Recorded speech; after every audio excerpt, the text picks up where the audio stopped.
Hey, just a quick aside before the video kind of starts. If you hear dogs barking, it's because I have dogs, and they're barking.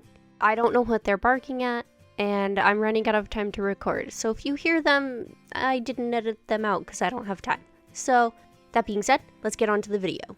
So welcome back to my channel, and to the 29th day of my ARTOBER challenge. If you want to watch the previous videos, I've linked them down below, and they will be in my ARTOBER 2020 playlist. I explained how this works in my earlier videos. Bless you. So let's dive right in. Today, I spun the wheel and it landed on my own list. I randomized the day number and got day 12, which is the prompt break. And then I flipped a coin for the palette and got tails for set B, and the random number was 30. Two of my favorite colors are in here, the dark teal and the orange, but I'm not quite sure if the other colors are going to go super well together. I think in the end it actually worked out really well, but we're not there yet.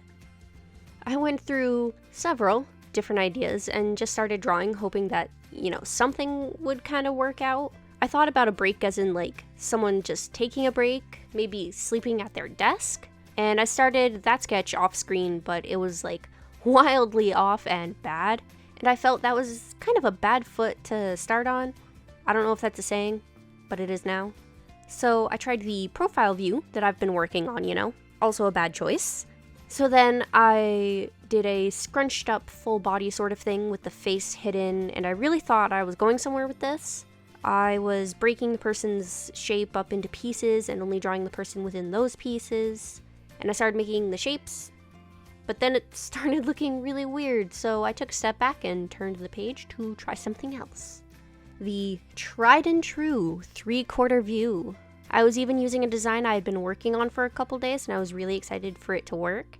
I was going to make her smile and seem happy, but the entire portrait would be broken into pieces, symbolic and stuff. But she didn't come out right either. I think it was the eyes, to be honest. I couldn't get past how creepy the eyes were, and I mean, always look creepy at the start, so, but these were just irreparable in my eyes. On top of that, I was having an issue with the jawline, but I mean, that's normal for me. It was kind of that and the eyes and the mouth, and I wasn't into it. So I tried freehanding it a bit more, using less reference lines and hoping muscle memory would kick in. And kinda, but I wasn't feeling this one either. I hoped it would work out better in the bigger sketchbook though, so I did move on at that point and hope for the best, which I really shouldn't have done, given the experience I was having today. I started the face, and the eyes once more looked terrifying, and I couldn't get past it, so I decided, F it, and erased it all and went way back to one of my real tried and true skills, drawing animal silhouettes, specifically wolves. I drew a lot of wolves when I was younger, and still do. So, I mean, it's a nice comfort fallback. I did a howling wolf on day 3, I think, in geometric shapes and patterns, and I thought that came out well. This concept is actually pretty similar, though it doesn't look great for a while. This is the time, though, that I decided to just push through it, and I'm pretty glad that I did. I drew the wolf itself, which was, pretty easy. Then I did what I did with the old drawing in the sketchbook with the person hunched over.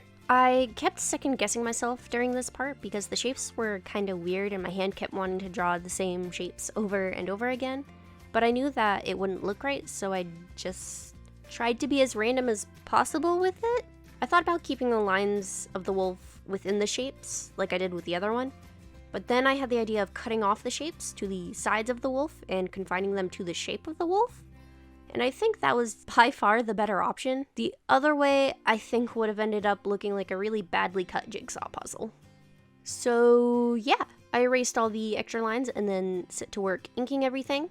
I could have used a ruler, but there were a lot of little lines and the flipping and flopping of the ruler was just going to get annoying, so I freehanded it.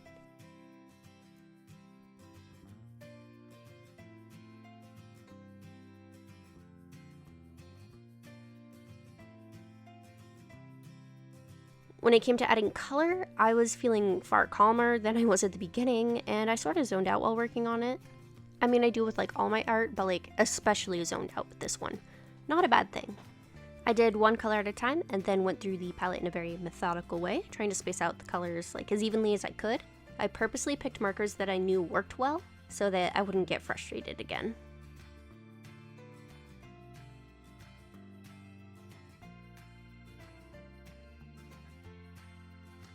As an aside, a black alcohol marker is basically just a Sharpie, right?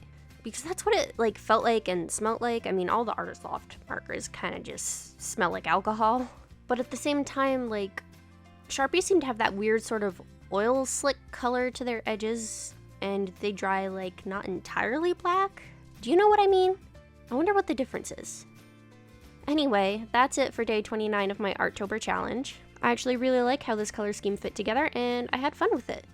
I think I might just digitize this and tighten up some of the shapes and just refine it a little more. Maybe even put it up on my Redbubble, but we'll see. Either way, remember to like the video if you enjoyed it and subscribe if you haven't already, and I hope to see you all again tomorrow. Bye bye.